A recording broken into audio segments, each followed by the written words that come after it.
Professor Rehmani here.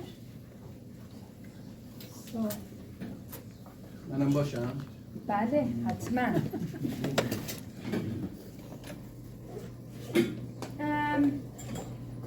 The title of this panel was Ordinary People, Extraordinary Agents of Change. When I was typing this, I put the question mark a few times and then I deleted the question mark. This is a question in my mind, and the three talks here, they somehow directly or indirectly, they address the question. Is that possible to have extraordinary changes implemented in the Middle East with the focus on Iran by ordinary people? That's my question to the panelists here.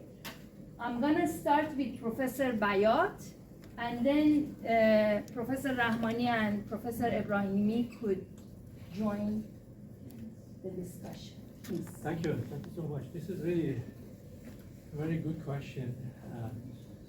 Difficult question too. Can you hear me? Difficult question too. I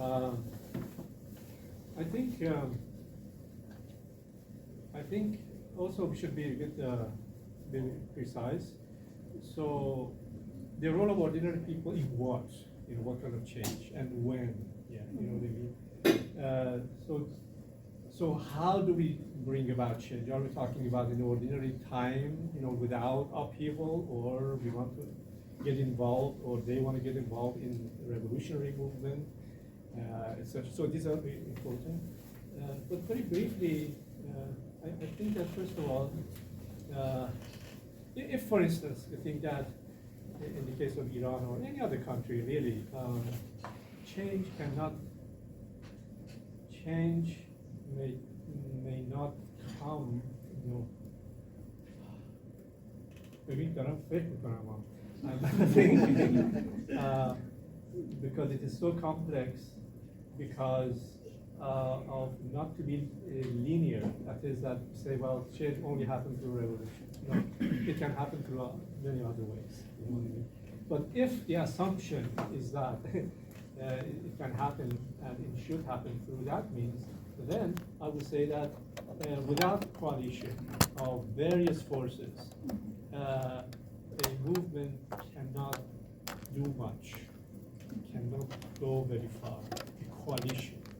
No single class, whether it's working class, poor class, upper class, they cannot bring about change. So there has to be a coalition.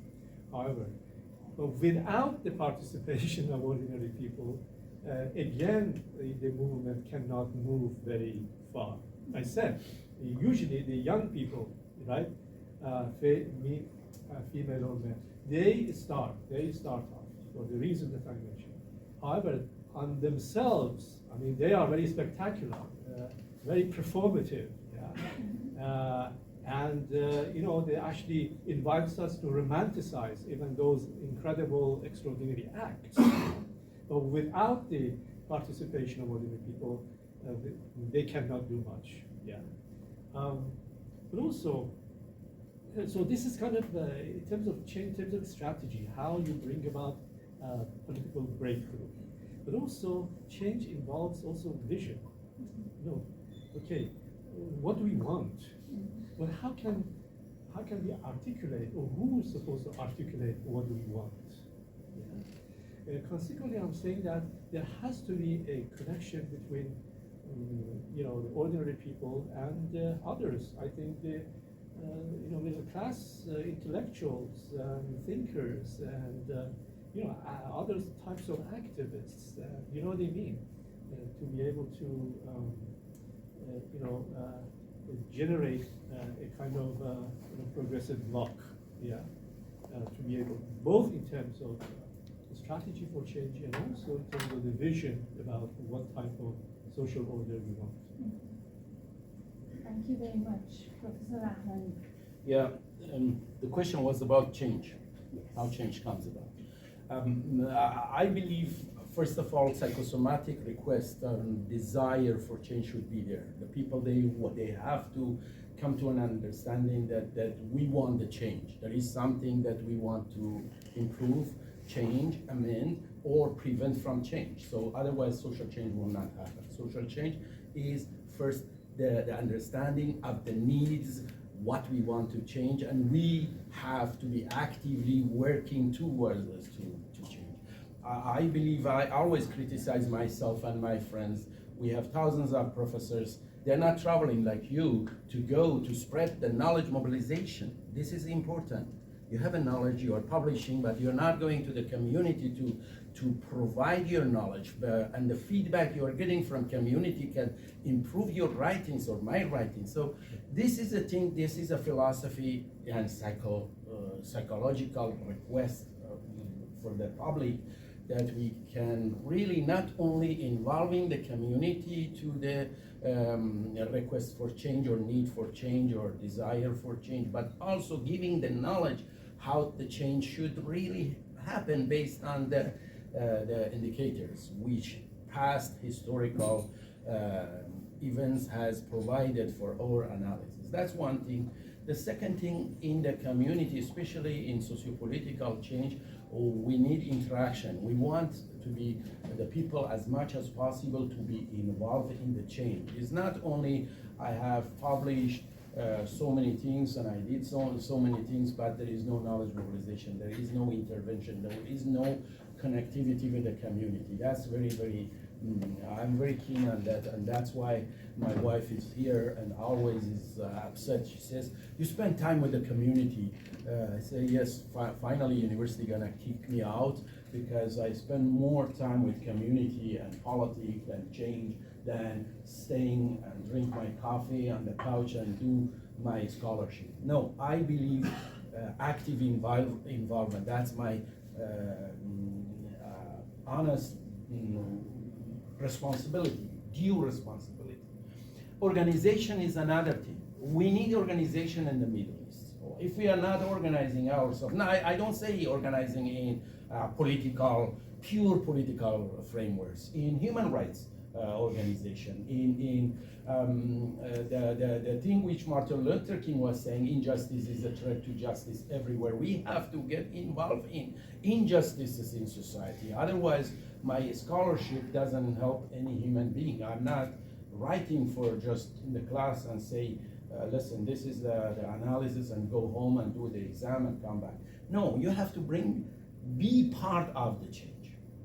So your writing, your knowledge mobilization, your involvement, general, I'm talking about the general scholarship, especially in the autocratic societies, the authoritarian regimes. It's my responsibility is more than a liberal democratic society like United States and Canada, because I have to have a more wish and desire for change, of improvement and well-being of my people. Otherwise, that doesn't come about.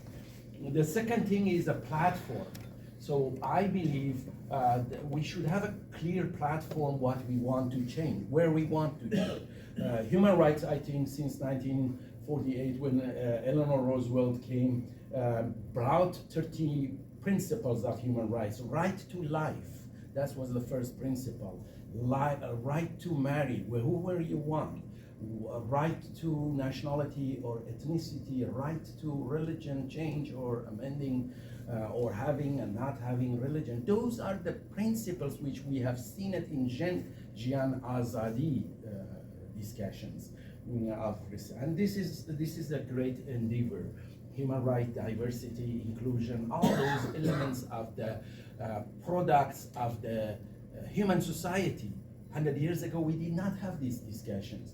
One thing I forgot, the Magna Carta. We copied Magna Carta for Constitution. It's like 1905 Constitution, but the Magna Carta was just endeavor, the barons and feudal elites to curb the power of the king. In reality, the Constitution also trying not only the curb the king, but curb the clergies, but we were not successful in that, unfortunately. Harshly came again those dictatorships. The last thing I want to say, grassroots involvement and leadership. I don't believe in a individual leadership in politics. That's always, throughout the history, is a problem. And I remember I was a student, Professor who wrote the book, he was translating the revolutions. انقلابات محسن ثلاثی. Mohsen Solasi, he was our sociology lecturer. He had a master's degree in English and sociology. I remember I was always arguing with him that revolutions, they are going vanished and vanished because the grassroots involvement is not there. We come, demonstrate, destroy, but we are not involved in designing what we want in the platform. That's all I think grassroots involvement. Before I give time to Professor Ebrahimi, I forgot to mention something, so I have to mention this, that there is going to be another session with Professor Biat and Professor Rehmani in Farsi, in Persian, tomorrow, Sunday, April 20th, between 2 to 5 p.m. The venue is not mentioned in the message they sent to me, but they can also join via Zoom. WhatsApp, check your WhatsApp. WhatsApp. No, you didn't send it, sorry. The 170 West Greek, Richmond Hill. This is the address. Thank you so much. No problem. Thank you. Please. There's in Richmond Hill, 170 West Hill. Yes. Great to have a Farsi session as well. Where's Leon Harris around here? Sorry. No, please. I think the question of change is important because we get frustrated by reading about what's going on and seeing how maybe incapable we are of bringing about change. It brings me to mind the poem by Furuk that said, the incapacity of my cement hands, the fact that I cannot bring about change. But as was mentioned, and I'm quoting Gayatri Spivak, who is a great post-colonial critic and thinker. She says, an education in humanities cannot bring about revolutions outside, but revolutions inside. Without revolutions inside, without change inside, revolutions on the outside might fall prey to what they started. And this is something that we see repeated throughout history, the fact that revolution eats its own children. So change, coming from the discipline of humanities, I would encourage this elasticity that literature allows us to experience the world through other people's eyes, through other people's shoes. And so an education in humanities does bring about change. Whether it's visible outside or not, it's a change that's felt. And I also want to caution about this idea of creating a dichotomy between ordinary and extraordinary. And of course, this is something that was mentioned before as well, that ordinary people can be extraordinary agents of change as well. And there is no necessarily lines that divide society like that. Thank you. Thank you so much. Just to elaborate on what you mentioned,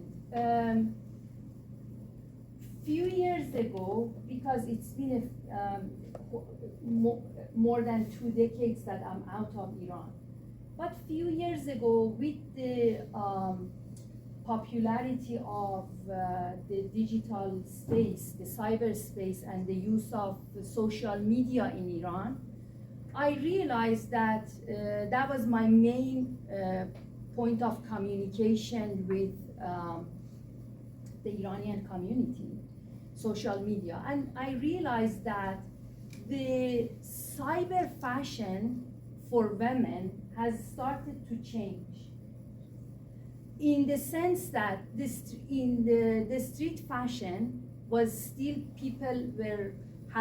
women had to consider hijab.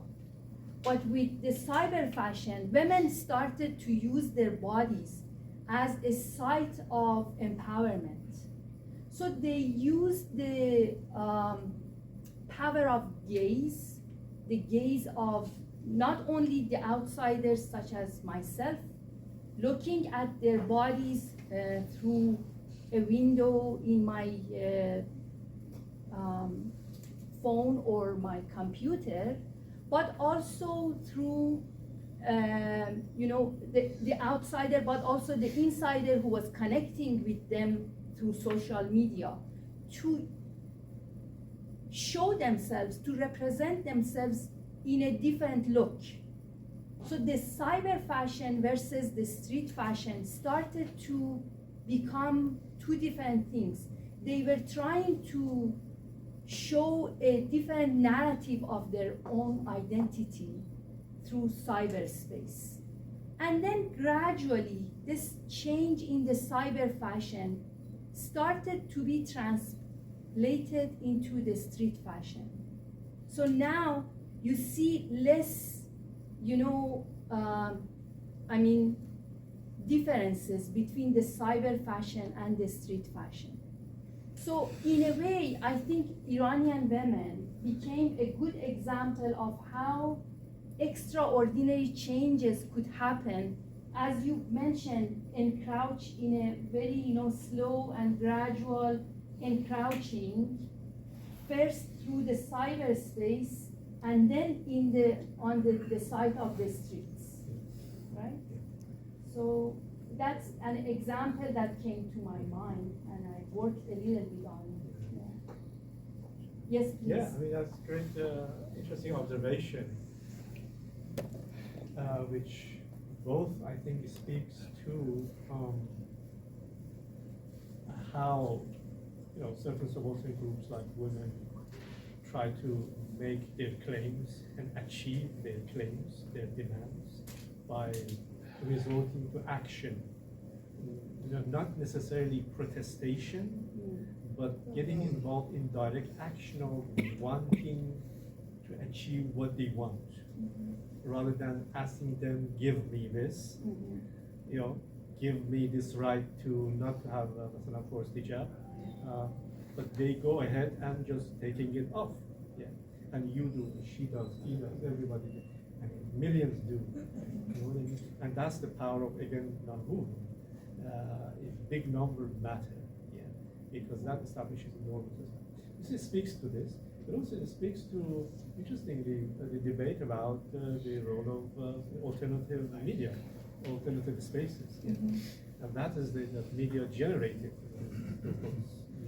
social media, generated a particular space in which women who were constrained in physical space, they could actually express themselves in digital space. But the nice observation that you have made is that that difference has actually is eroding. Yes, eradicating. That difference is almost gone now. Right. A friend of mine just recently was in Shiraz, and he said that only about 10% of women in Shiraz have hijab now. And even they don't have a scarf in their purse or somewhere. So I mean, they just come out and. And that also crosses class. That's very important. We always say that the lower classes are more religious than not anymore. Not necessarily. I mean, this needs to be investigated. Investigated. But observation. I mean, the evidence so far. That this is not necessarily the case. When I used to go to Iran, I always would go to Junub Shahr too, both after Shimali Shahr, and the South Tehran border area. And I mean, the last time I realized that the young women, they wear fairly similar fashion, but cheaper, version. You know what I mean in terms of quality and so on. That is called, somebody called it cheap globalization. But the fact that it actually crosses class is very significant. because I believe that even though economically they belong to different classes, the values of middle class is spreading across economic classes now. Yeah. The secular values of the middle class. So just to say something, I'm just thinking, I'm thinking because maybe there are certain values that actually crosses class. You know what I mean? Not be kind of a one has to exclusive actually domain of middle class. You know what I mean? So that the poor people also learn from them. But I do think that now with the changes in education, and the awarenesses of the subaltern classes, they also generate their own values, which we should acknowledge. You know what I mean? Than necessarily to borrow from middle classes. Just I wanted to share. I want to turn the discussion towards another issue, and that's the recent changes in the Middle East. Now we are in the post-Assad. We are seeing the post-Assad Syria. There are great transformations in Palestinian sites and also in Lebanon with the erasure of their, some of the major leaders in the Middle East. So my question for you, and I know that Professor Rehmani recently came back from Syria. So I want to ask you, how do you see this changes in Syria could affect Iran and vice versa? I mean, do you think that maybe social movements in Iran were affecting other spaces as well? So should I start with you, Faridan, or? Yeah, that's fine. Yes, I just came back 3 weeks ago. By the way, President of Kurdish community is here. He helped me out also get some connections there. Mr. Chatawani is from Kirkuk, oil-rich city in Iran. And thank you for being here as well. Actually, yes, I was almost 4 days there, and I met with General Mazloum Kobani, one of the leading faces of Syrian politics and military and Kurdistan. By the way, they did not send me the pictures, told them to send me the pictures with the meeting. I believe if Iran does not intervene in the affairs of the neighboring countries, they do not have that opportunity or facilitation or power to get involved with the thousands of years history of Iran. A nation has been almost 25 centuries established.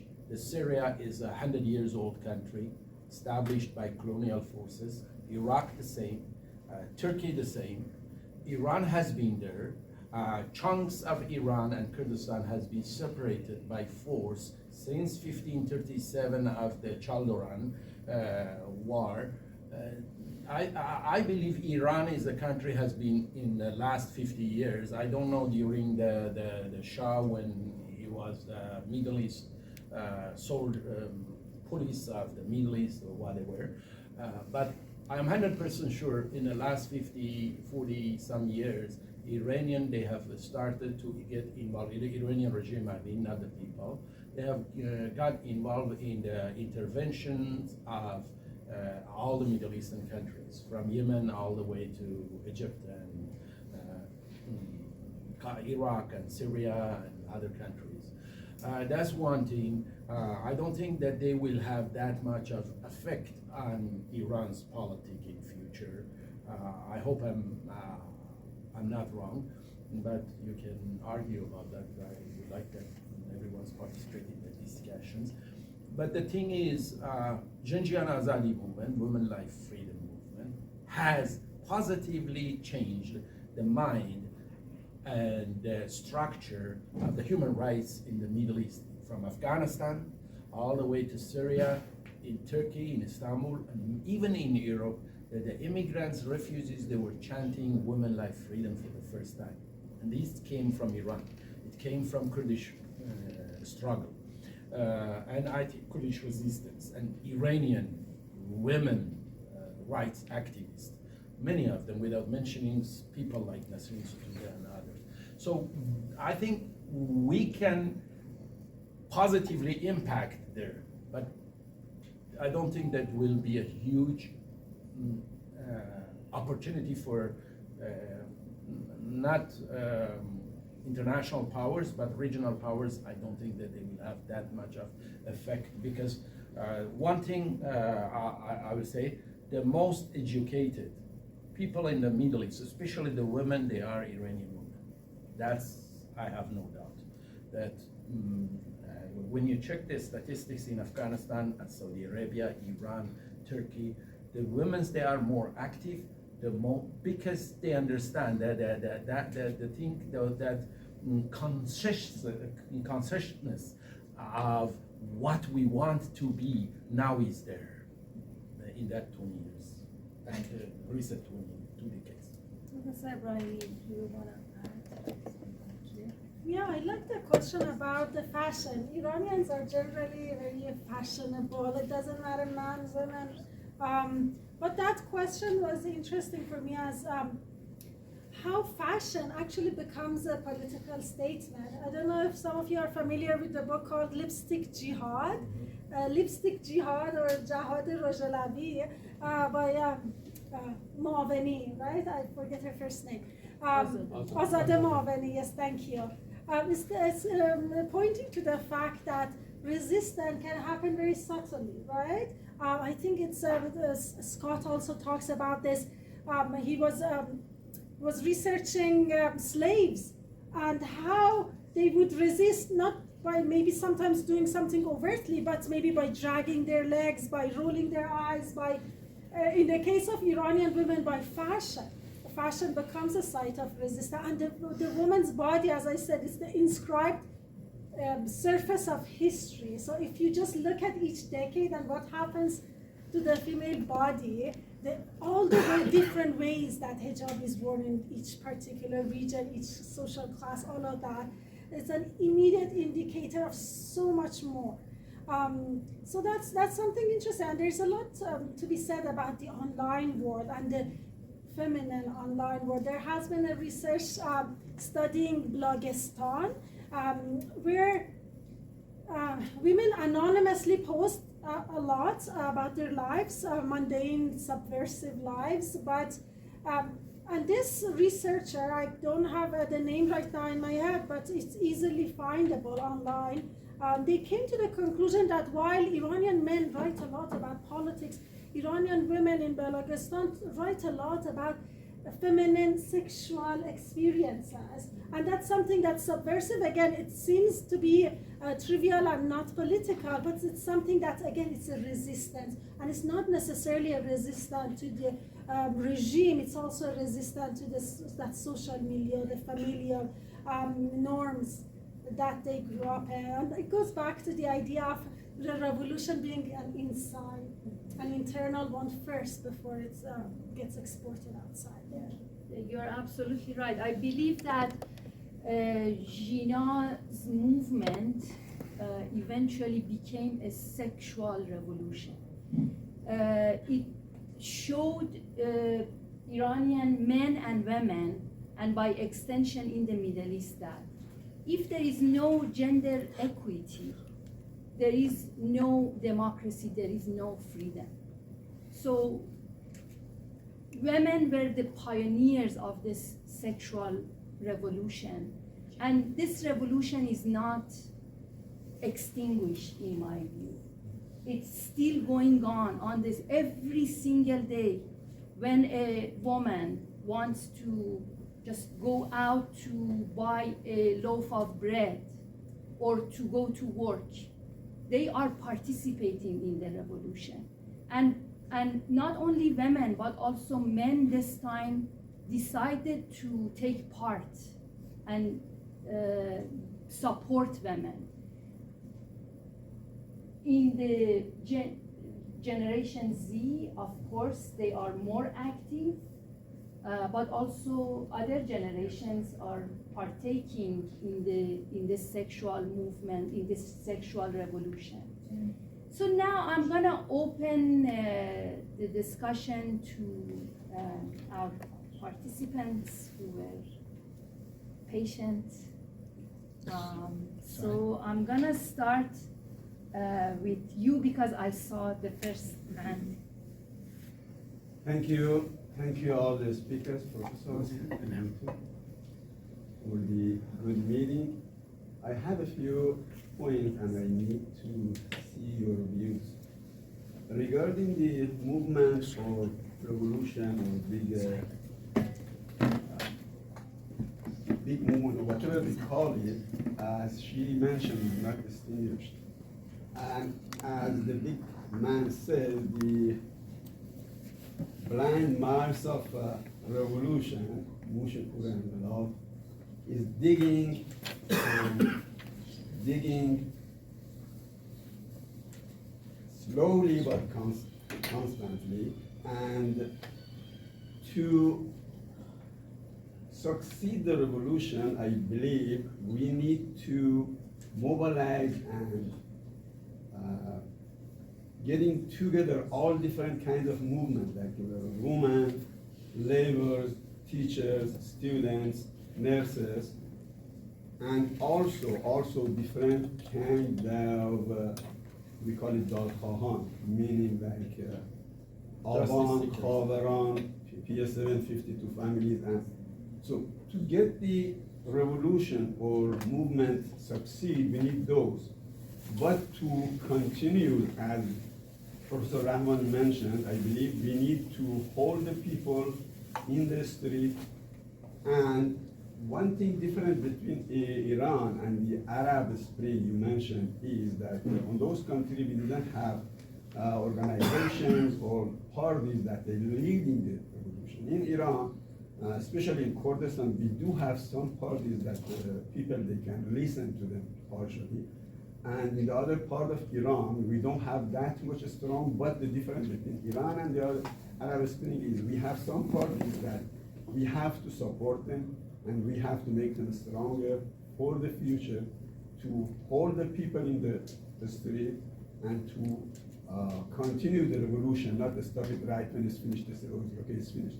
So political parties, whether right or left or middle, we need them and we have to support them. You add anything? I just need your views. Okay.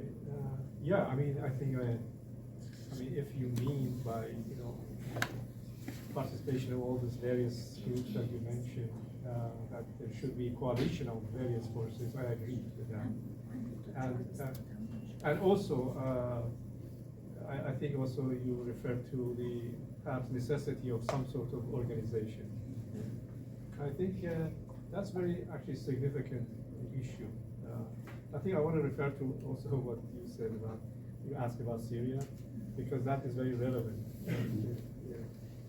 What happened in Syria, I think is very significant and can tell us a lot about what is happening or what can happen to us. I think Syria, what happened, I think initially had to do with the fact of, as Faridoun mentioned, the role that in some way Iran played in the region. And with the development that happened in Lebanon and in Gaza, and the weakening of Iran, they're opening space. Iran basically was not very strong in Syria. It just lost its power in some way, and that opens the space. However, this was just a space, but before that, in fact, since 2023, right? 2025, right? And in fact, long before, 5-6 years earlier, Ahmed Bashar and Deprt of English, right?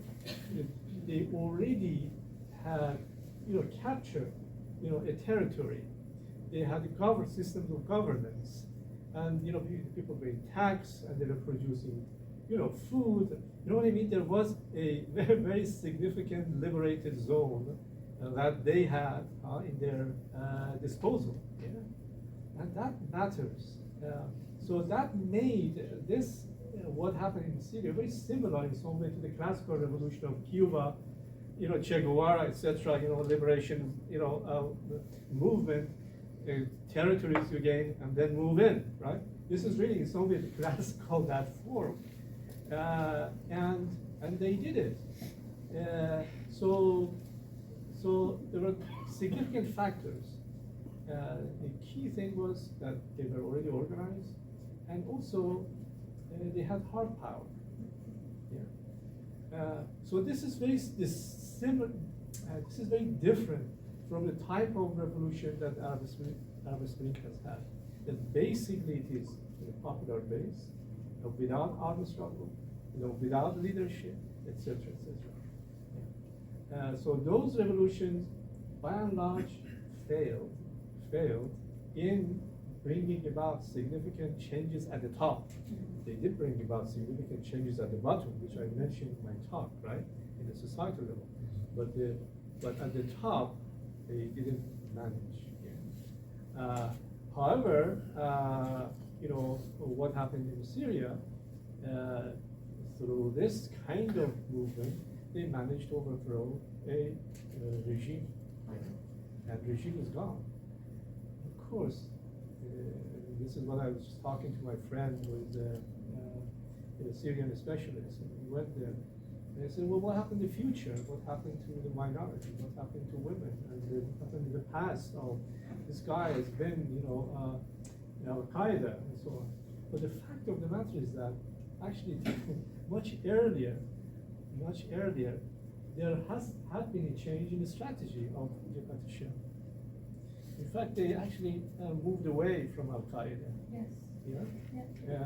And in fact, on the instruction, in some way, of Ayman al-Zawahiri, who wrote a letter to him, saying that just focus on Syria. Don't talk about America, imperialism, Israel, just focus On local issues. Local issues. And organize. You see what I mean? And being in some way pragmatic, which he has been, right? He's never talked about America, rarely talked about Israel, that Israel is actually already in their country, in Syria, right? Exactly. So he's just focusing on it, to bring about change. So we don't know what will happen, in the future. But something which I can tell, and that is the potential power of a revolution. And this is the revolution. Whatever, even if they don't do anything, they can bring the possibility of different future. Possibility. Under Assad in 50 or something years, people didn't see any possibility of change. But when the regime is gone, there is a possibility of change. Could be very bad change, could also be good change. So it is on the basis of the possibility of good change that a friend of mine who travels in Syria says, people are so happy, because that is gone. Of course, you're not sure about the future, but there might be the possibility of good change as well. But that then requires, we can't just wait and see what will happen. We should now use the opportunity, get together, organize civil society, villages and neighborhoods, and do things. And that can perhaps bring about better meaningful changes. I think with regards to Iran, I see the possibility of positive change more likely compared to possibility of negative change. Why? Because I think that Iranian people are becoming more conscious of their rights. They actually this time know what they want, unlike in 1978. They knew what they don't want, but they didn't know what they want. And this time, I think the collective wisdom of Iranians is more active compared to individual, decision making. Like at the top, one Khomeini guy came and made decisions on behalf of everyone. This time, I think the collective wisdom is more at work. Yes, please. Okay, thank you so much for this great conversation, and thanks, Professor also for your presence. So, in the Janjan Azadi movement, what was very inspiring was the ethical unity and the Kurdish unity, basically, and what we know about Janjan Azadi back to Rojava and very years ago. And my question is in what ways ethical solidarity basically can influence and empower ordinary community and marginalized community to be the agent of good and positive change, social and political change? Like, what is their agency? Ethical or ethnic? Ethics, Yeah. yeah. It's solidarity. It's a good question. I would like to bring some words from two German scholars and activists. Actually, one is Konrad Adenauer, who was the first chancellor of Germany, and I always respect him. You remember the words from Germany, come here.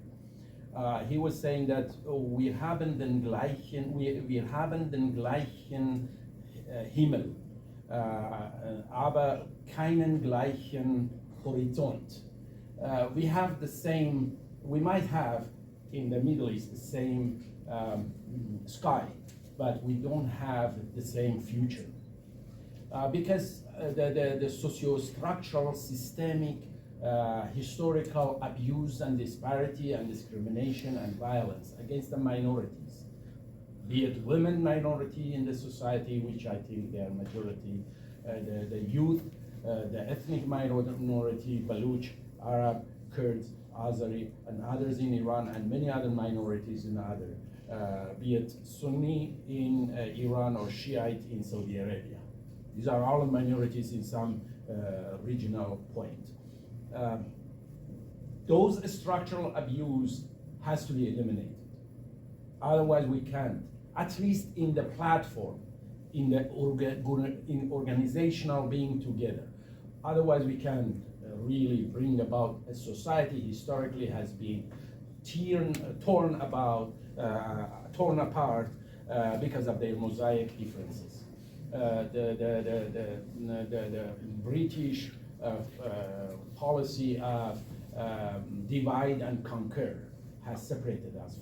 Even historical invasions from Akkad and Ashur attacking Medes attacking Persia attacking somewhere, and then the Alexander coming, then Arab invasion, all those actually created kind of a historical hatred within the community, unfortunately, sometimes not, but majority of the time. We have to heal those historical wounds which exist and prevails in our daily life. We have to change it with human rights, heal it with human rights, with equity, diversity, inclusion, AA, affirmative action plans. Those are the things we can do it. The second word I wanted to bring, Wolfgang Schulz, my professor in 1995 to 1999, he was always, I learned from him, especially on quality of life measurement. Because always I was asking, Professor, how can we measure, you said how we can measure the revolution. I was saying by human rights. And he said, how you can measure human rights? Then I fall in a trap for 25 years of doing, it's not a trap, but that's my job, measuring quality of life to measure human rights. And I have the answer for it, I think, and I'm working 25 years on it. Measuring human rights is the quality of life. If somebody feeling quality of life is improved, then the human rights is there. I'm not going to that, but just I will tell you, he was calling Vienna Nebengesellschaften, societies adjacent beside each other, not intervening. And I told him, Professor, Iran and Middle East is a Nebengesellschaften, societies, mosaics beside each other, they are not intervening. Human rights can bring that, can heal those mosaics, can eliminate the border from Kabul all the way to Istanbul. Eliminate the same as the European Union. You travel with one document, doesn't matter your background, geography is all human society and human. Thank you. I was told that Professor Biat has to leave here at 4:30. So I have to just wrap this up in about less than 15 minutes. So please Why you don't take all the questions? Take all the questions. I mean, we can't have all the questions As because we much have as only 15 minutes. So, yes, please. Thank you. Dr. Fariedun Rahmani said that the intervene of the foreign countries can help to establish the democracy in a country. Let us go back. I didn't say Okay, democracy. please restate No. it. Restate. Open the space. So you have the camera. Yeah. I said social movement and political change can be successful in terms of change, not positive ethical. Mostly happened by the foreign or regional intervention. Okay. Not democracy. Okay, Democracy not is democracy. different. That's then answered And my human. question. So I So, will yeah, tell So you yeah. got the answer. Yeah, Yeah. but my second question is what you said very well is regarding the women life freedom movement. Don't you think that this nationalism discourse is forcing down this movement rather than the human rights, which was the element of this? I will discuss that. But let's have Let's a few have more a few questions, and then questions. quickly I will Yes, try please. Thank to you. be short. First of all, I appreciate Dr. Fariedun Rahmani's organization. It's great and always have positive initiative to bring people together. Thank you. Especially great professor is here. And warmly welcome Professor Bayati and also yourself as well, Nan. Thank you. And thank you for your managing. I will shorten my questions because you eliminate the time, so let me go to Sorry, direct. I was just told that he has to. I have a question for Professor Bayati. I'm talking from Kurdish point of view, with all due respect to other people as well. We don't have problem with peoples. We have problem with regimes, the occupier regimes. Ordinary Kurd in any part of Kurdistan, I assure you that I'm not a politician, so I can talk as free as I want. And that's how the politicians complain about me. Ordinary Kurds seeking for self-determination. If any Kurdish politician tells you other way, he is not telling you the truth. I'll be honest and frank with you. And as long as the Kurds don't reach that self-determination, this fight will continue. We had this fight with Shah regime, we have this fight with current regime, and I assure you we will have the same fight in coming regimes if they don't sit with the Kurds and discuss this point. I would like to ask you, my question is, how, as an academician, how do you see the design of political governing post the removal of Islamic regime? This is all of us demand. And the question to Dr. Fariedun Rahmani, you mentioned about Professor Edward Said. Edward Said is a Palestinian nationalist, although he is covering his face with leftist political views.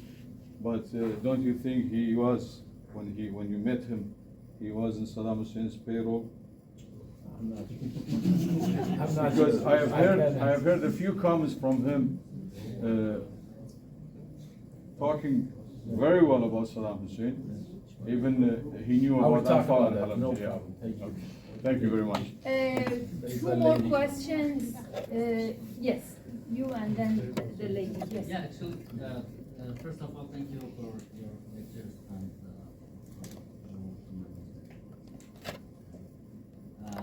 I heard some of my Kurdish friends and Mr.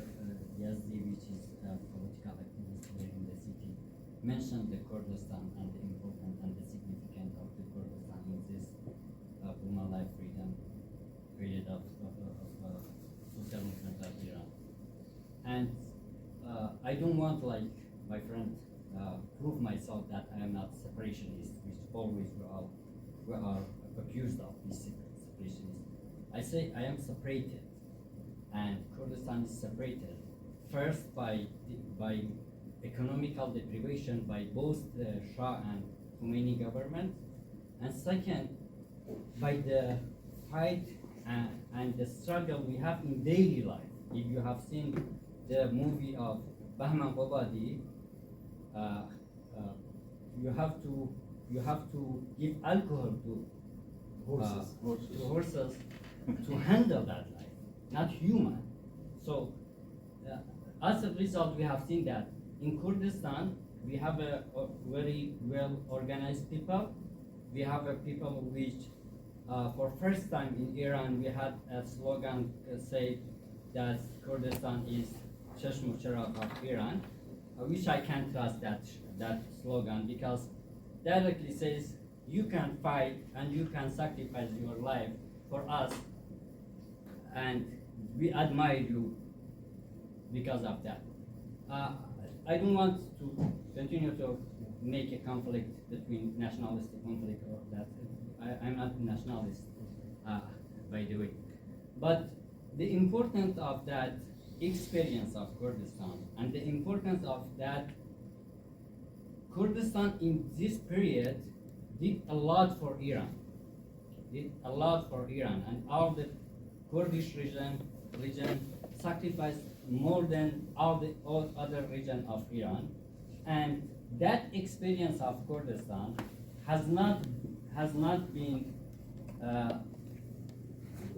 recognized as experience. What I say, in case of movement and change in Iran, we have to consider that if we ask when the change in Iran will happen, I say when the connection between leadership and organization and people, grassroots people, in our region of Iran came the level in Kurdistan. What I say, Kurdistanization of politics in Iran. Because in the other region of Iran, we have just some people, we have some, I can say most of the organizations, they don't have connection with people in Iran, but they stand as a leader, which they have a ilham from God, they are leader. Because my father was king and because I stole a lot of money, I am leader of Iran.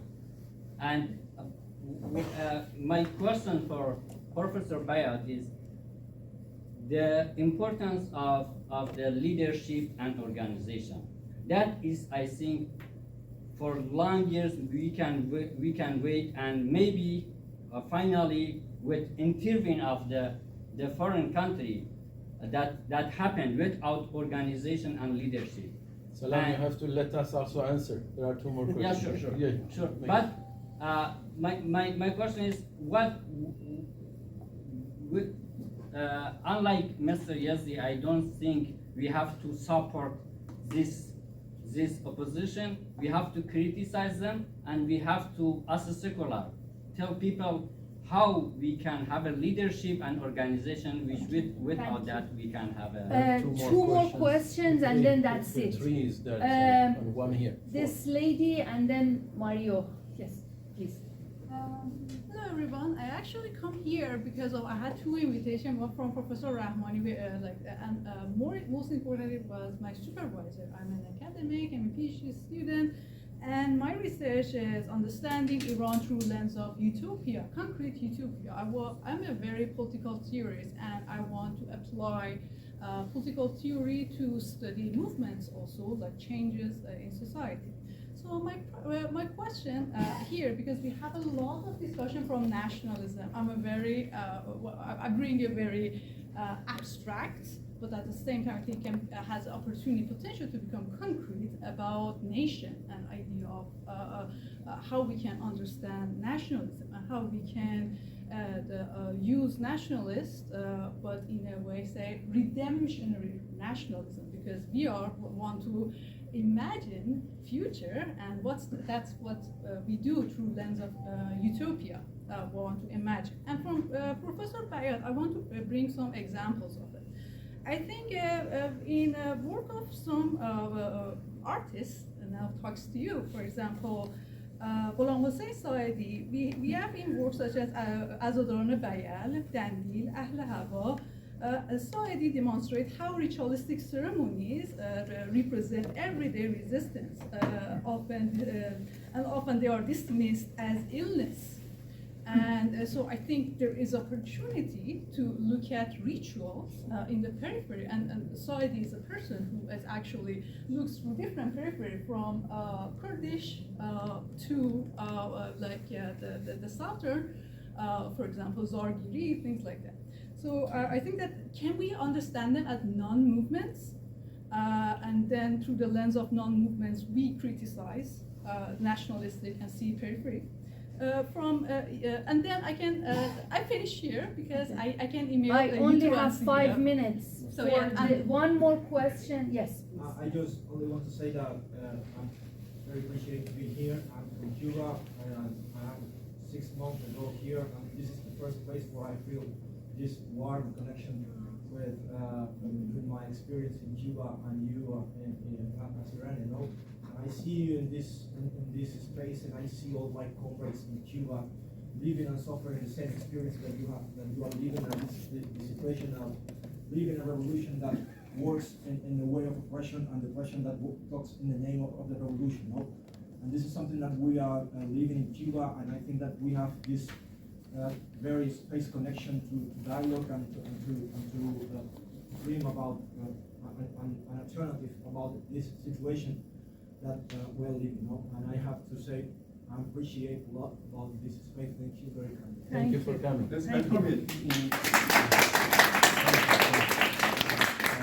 And just one, because that wasn't the question, so you have, yes, please. Dr. Izzat Musammeh. Yes.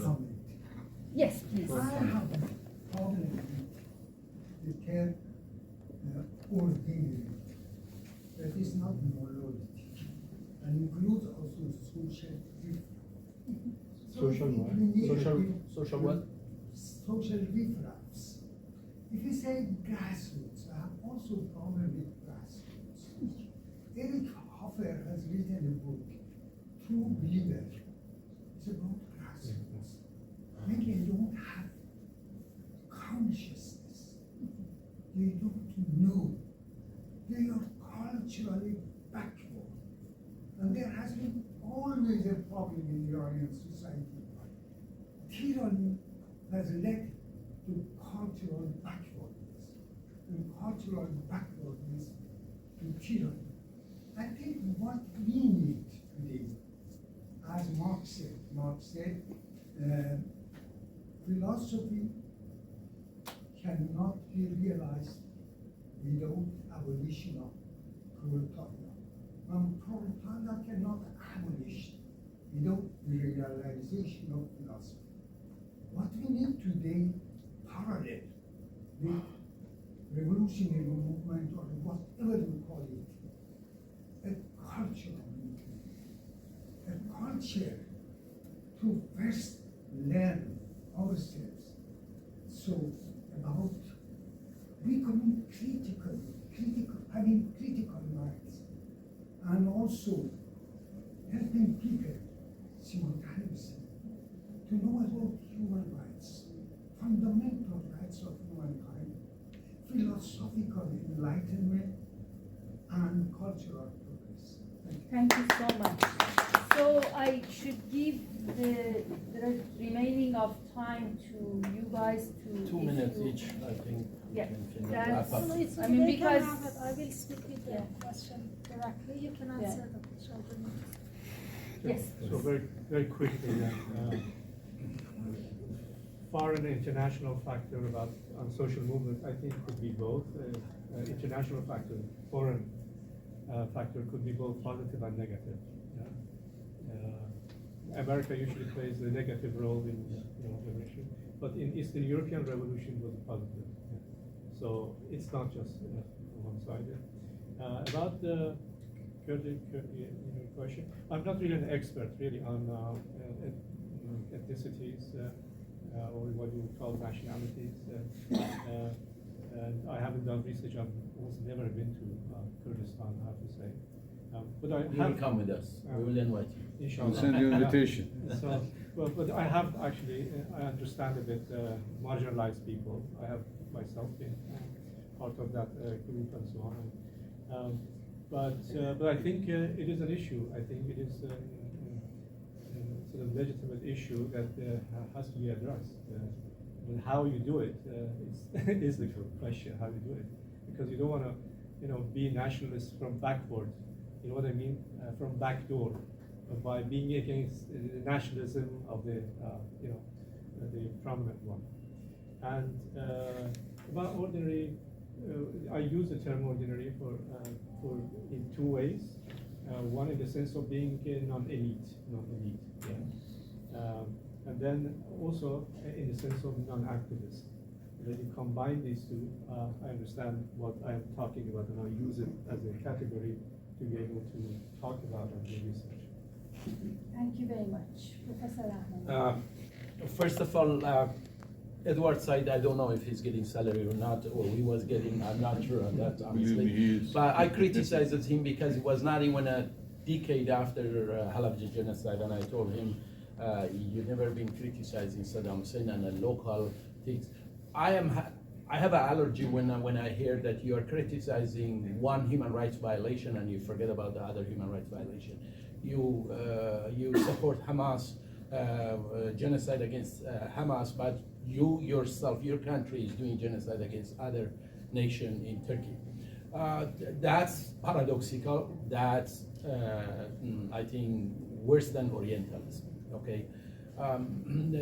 That's a critic I had, and then he apologized, not because of my word, but he realized that his actions in New York Times, before he died, in 2003 he died, but the year before in New York Times, he apologized to the community and nations that he feels sorry that his Orientalism theory was actually helping terrorist fundamentalist Islamic groups, and that's recorded. That's one. And I'm happy at least he said it then. About nationalism, I'm not nationalist, but is a social construct, nationalism, how you define it. United Nations says mother tongue rights, right to education of mother tongue. Is that the nationalist? Then I'm nationalist. Ethnic people's right to preserve. UNESCO says ethnic minorities, culture, clothing, food, everything, music has to be respected. Is that nationalist? I'm nationalist. But again, I have a writing in German, I hope I can send it to you, or translation of it. I divide nationalism in two categories: oppressive nationalism and defensive nationalism. The Kurds, they don't have a power. If you don't have a political power, you cannot be like Hitler, Khomeini, or Erdogan, become that oppressive nationalism. So automatically you need to be oppressive, you need a coercive apparatus. You need a robust political system. We don't have it yet. The small country in Iraq, the Barzanis and Talibanis, they created, they haven't that much of power. They took Kirkuk with Hashd al-Shabi 2017. Okay, 99% people, they voted, just there was a vote, they voted to separate from Iraq, and that's their rights, I think. But in Iran, separation, I think, doesn't benefit the Kurds because we are completely embedded in a historical, demographic coalition. 3 million Kurds, they are in Tehran, 3 million in Khorasan, in Isfahan, Shiraz, and things. Urumia, 60% are Kurds, but I don't care, it goes to Azerbaijan and Kurdistan as long as their fundamental rights is completely deserved. Do you call me nationalism or not? I don't know. That's one thing. About the ordinary people, yes, sometimes the ordinary people, they, without their wish, they become part of the social movement. There is a Kurdish story, very old history, you know it, Ibrahim Ahmed, 100 years ago. It's kind of also a sarcastic story. A guy, his wife is pregnant. The story was about Johnny Gell, nation's pain, if I'm translating it properly. Johnny Gell says that the old, mid-aged man, third boy or girl is going to come to the birth, his wife is giving a birth, and is almost baby coming, and he has to go to get some pain relief or somebody for help to get the baby out to the world, and then goes and he realizes he's looking for doctors, this and that, on the street somewhere in Erbil, and he says that everybody is on the street chanting against Saddam Hussein dictatorship, and he falls in between, and he's looking for the things, and then he automatically, I don't know if it's a true story or not, the poor guy ends in jail, and he becomes politician. With politicians get 10 years in jail, and automatically that ordinary people is forced to automatically, he realizes, I came for just medication for my wife. Now I'm turning to a political beast. This is the ordinary people, I think, sometimes against their wish. I was not wishing. I was working with Ministry of Urban Development in Iran 36 years. And then they give me a title, عدم صلاحیت دینی اخلاقی. I lost my permit to continue my master. Otherwise, I was working in Iran. Why should I come here? 36 years, I never seen my mom, my dad, they died, my family, I never seen any of the family. So ordinary people automatically, sometimes through the social upheavals, they become a revolutionary. I never been a member of political party, but I'm worse than members of political parties sometimes. Thank you. Thank you.